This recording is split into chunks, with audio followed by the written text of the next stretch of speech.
Work കുറെ ഉണ്ട്.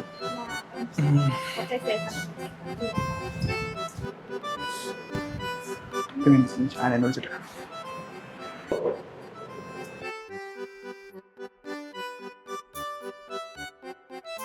എന്താടാ? ലാബിക്ക് വരുന്നില്ലേ? ഇല്ല, എനിക്ക് വയ്യ. അങ്ങനെയൊക്കെ എന്താണ്? Ich bin Kopfschmerzen. എന്ത്? Ich bin Kopfschmerzen. ശരിയാണ്, പറഞ്ഞ വളരെ ശരിയാണ്. എന്താടാ? ഈ ഒരു തലവേദനയാണല്ലോ. ഇഷ്ബിൻ കോപ്ഷ്മർസ് എന്നല്ല, ഇഷാബ് കോപ്ഷ്മർസ് എന്നാണ്.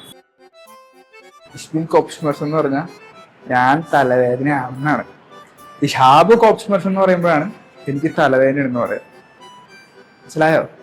കഴിഞ്ഞോ? ക്ലാസ് എടുക്കാൻ പറ്റിയ സമയം ഒന്ന് പോയി തരുമോ? വേണ്ടെങ്കിൽ വേണ്ട, അവിടെ ഇരുന്നു.